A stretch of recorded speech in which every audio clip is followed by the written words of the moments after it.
All right, let's dive into something that's been on my mind all week. So, you know how you sent me that Reddit post? Yeah. The one about the air raid siren going off at like midnight? Uh-huh. Totally creepy, right? But not just any siren. Imagine, it's dead silent, you're in this small town, and suddenly this ear-splitting World War II air raid siren starts blaring.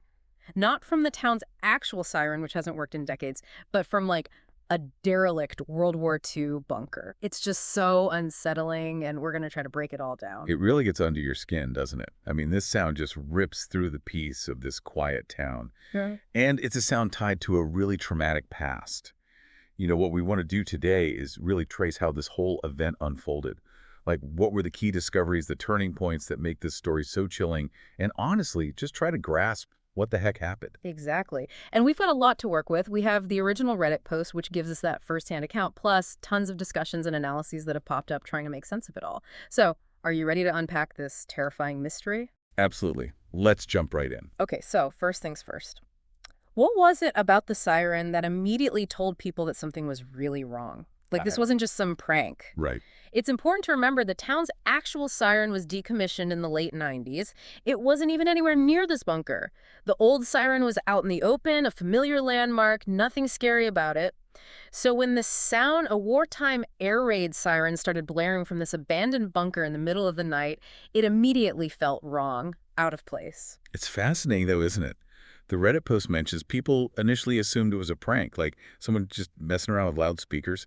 Yeah. What do you think made them so quickly realize that it wasn't just some teenagers goofing off? I think it was the sound itself. The narrator talks about how incredibly intense it was, way more haunting than any recordings they'd heard. And get this, the closer people got to the bunker, the worse it got. The sound just amplified, becoming almost sinister. It lost any trace of being a joke and just became pure, raw fear. That gradual escalation of the sound is really effective, right? Like it goes from annoying to terrifying as they get closer to the source. So this is where Councilman Martin enters the picture. He's the one who takes the initiative to figure out what's going on. Exactly. He posts on the town's Facebook page saying he tracked the sound to the old bunker, and then he gets this small group together to go investigate, probably thinking they're going to find some kids with a boombox. Our narrator from Reddit, clearly intrigued but also terrified, decides to tag along. So this little team sets out in the dead of night, full of apprehension. The group is made up of the narrator, Martin, an older couple, Mr. and Mrs. Lotherton, and a younger guy named Harry. What's the one detail about their arrival at the bunker that instantly sets this ominous tone? Like, what gives you that feeling that something's not right? I'd say it was the bunker door. It wasn't locked or sealed shut, protecting the inside from the elements or intruders. It was slightly ajar, hanging open, just a crack. And Mrs. Leatherton mentions that her father helped secure the bunker after the war in the 50s, which just makes you think, well, who opened it? That's such a tiny detail, but it's so powerful, Yeah. right? Like, why is it open? Was it just time and decay or something else? Yeah. Anyway, they start to head down into the bunker. What's waiting for them down there? What's the atmosphere like? It's like going down into a tomb. The narrator describes this damp, heavy air, that smell of mildew clinging to the old brick walls. And then they see rows and rows of these old, rusty bunk beds just falling apart. It's a stark reminder of what the bunker was meant for, a place of refuge, but now it just radiates this feeling of decay and maybe even suffering. And of course, it's essential to remember the bunker's history. This wasn't just some empty space. It was a place where tragedy struck during the war. Hundreds of people died there seeking shelter. There's even a plaque outside commemorating them. How does knowing that real history affect the way we experience the events unfolding in the story? Well, it adds this whole other level of horror, doesn't it? We're not just dealing with a strange sound. It's happening in a place already marked by death and fear. Makes you wonder if there's some kind of echo of that suffering, still present in the bunker. And it's in this environment, surrounded by these remnants of the past, that one of the group, young Harry, gets spooked. Yeah, he freaks out. What does he say he sees? He says he saw a shadow moving between the bunks. Now, the narrator doesn't see or hear anything themselves, but Harry's clearly terrified, so they decide to go back up to the surface with him. It seems like a small thing, but looking back, it feels like a missed warning. It does, doesn't it? It introduces that element of the unseen, something potentially dangerous lurking in the darkness. And it also splits the group up, right? Leaving fewer people to face whatever's down there. So Harry's waiting outside, and the narrator decides to go back down alone to rejoin Martin and the Lothertons. And this is where things take a seriously dark turn. What happens as they go deeper into the bunker? Well, the siren is the first thing the narrator notices. It's gotten even louder, more intense, like their return somehow triggered it. They push forward and eventually reach what's described as a dining hall. And it's there they find something absolutely horrifying. It's a truly gruesome scene. Tell me, what do they find?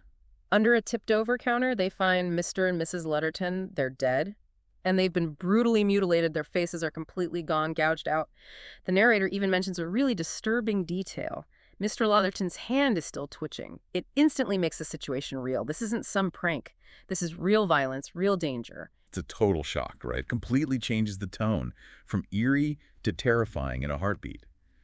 And as if that wasn't bad enough, the narrator then sees Councilman Martin, the guy who led them down there. He's been attacked too. But his situation is even more disturbing than the Lothertons. Yeah, how so? Well, like the others, his face has been completely removed, but what makes this so utterly nightmarish is that the air raid siren is coming from him, from the cavity where his face used to be. It's like the air moving through his skull is creating that awful sound. It's this grotesque, terrifying transformation, turning someone they know into the source of their terror. It's a truly chilling image, turning someone familiar into a monster. And in the middle of all this, while trying to hide from faceless Martin, the narrator hears another sound. What was it? What did they hear? Okay, so they're hiding in the dark, trying to avoid Martin, and then they hear this faint, mechanical breathing. Not like a siren, more like a klaxon, they say. Close by, almost intimate, but still audible over Martin's siren wail. Shining their flashlight toward the sound, they make another horrifying discovery. They find the air raid warden, well, his remains, that is. What about these remains is so unsettling and significant to the story? There are a few things. First, the skeleton is incredibly well preserved. It's mostly intact, still dressed in the warden's uniform, and he's wearing a helmet with a white W on it. But here's the creepiest part, that mechanical breathing they heard. It seems to be coming from the warden's caved-in skull. It's like there's some kind of presence, something not entirely gone. So we've got the W connection and this suggestion of something lingering within the remains. The narrator clearly wants to get out of there, but they also feel compelled to take the warden's skeleton with them. Why? They mention their mother's belief in restless spirits and how they need a proper burial to find peace. It's like in the face of this unimaginable horror, they're grasping at something familiar, something they can control. Maybe if they bury the warden, it'll somehow appease whatever's happening and bring an end to the nightmare. But escaping this terrifying bunker isn't easy, is it? What happens when they try to get out? As they're trying to get back to the entrance, they find the bunker door has closed even further. Remember, it was already ajar, but now it's almost shut. Harry, who's outside, is struggling to pry it open. And as the narrator's panic is rising, the siren suddenly stops. Dead silence. What do you think that moment of silence means in a horror story like this? Oh man, it's that false hope, right? Like a brief pause before things get even worse, like the calm before the storm. It's almost worse than the constant noise. And of course, it doesn't last. Of course not. Suddenly, faceless Martin reappears, lunging at the narrator. And then something even more terrifying shows up, this shadowy, almost formless black mass. The narrator describes seeing glimpses of color within it, and most chillingly, the outline of a white W, just like on the warden's helmet. So this shadowy thing, this W entity, what does it do? It attacks Martin, pulling him back into the depths of the bunker. And as this is happening, the air raid siren starts up again, but it's changed. Now it sounds like Martin's scream. It's as if his scream has been twisted and amplified into this horrible, agonizing wail. It's like a merging of the human and the supernatural in the most horrifying way. But just then, Harry manages to force the bunker door open. What happens as the narrator scrambles out with the warden's remains in tow? Well, as soon as the narrator is out of the bunker, back in the open air, the warden's skeleton turns to ash. Like, instantly. Only the uniform is left behind. It's as if the remains were somehow tied to that place, as if the bunker itself was keeping them intact. Okay, so removing the remains from the bunker breaks that connection, releases something. Then what happens? The bunker door slams shut, the siren scream cuts off abruptly, and it's over, at least for the moment. Okay, so the narrator and Harry manage to escape this nightmare, but they're obviously traumatized. What are some of the immediate thoughts and questions the narrator is left with after this whole ordeal? Well, the first thing is just getting as far away from that place as possible, pure survival instinct. But there's this lingering question the narrator keeps coming back to. What lives down there? That sums up the whole mystery, right? Yeah. Even though they escaped, there's no real resolution. The threat remains, and it's unknown. And it's not just about the narrator and Harry, right?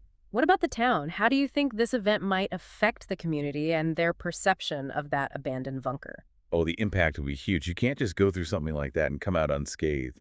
The town is going to be gripped by fear. The stories about the bunker, already connected to the tragedy of the war, will be forever changed. And then there are the deaths of Martin and the Lothertons. Their families are left to grieve, and the town has to grapple with this horrific, unbelievable event. All those unanswered questions, what happened during the war, what exactly was that entity, why the specific mutilations, it's all going to haunt them for years to come. It's not a clean ending, is it? That silence when the bunker door slams shut, it could mean so many things. Did they trap something inside? Or did it appease some unknown force? The silence itself almost becomes a source of anxiety. Exactly. It's that lack of clear answers, the mix of real-world horror and the supernatural, that makes this story so unsettling. This isn't some monster you can easily fight or understand. It's something more insidious, rooted in the darkness of the past and the unknown. The town will likely avoid the bunker completely, living with this constant undercurrent of fear. So, for you, our listener, this deep dive into a truly creepy Reddit post reveals a terrifying truth hidden within a place scarred by tragedy. What started as a simple investigation into a mysterious sound spiraled into a confrontation with unimaginable violence and a malevolent force that seems to defy explanation. It leaves us with those big, profound questions about what might be lurking in the forgotten corners of our world, waiting to be uncovered. What makes this story so powerful is the way it blends historical horror and the supernatural. It's like the real-life tragedy of the wartime deaths in the bunker somehow created the perfect conditions for something inexplicable and evil to take root. And that leads us to a final unsettling thought for you to consider. Think about the power of a place and how deeply suffering and trauma can mark a location. Is it possible that such intense historical events can create some kind of echo, a lingering presence that might manifest in the terrifying ways we've discussed today? What other seemingly ordinary or forgotten places might hold similar hidden stories, just waiting for someone to stumble upon them? This journey into darkness reminds us that some mysteries, no matter how compelling, are best left undisturbed, shrouded in the shadows of the past.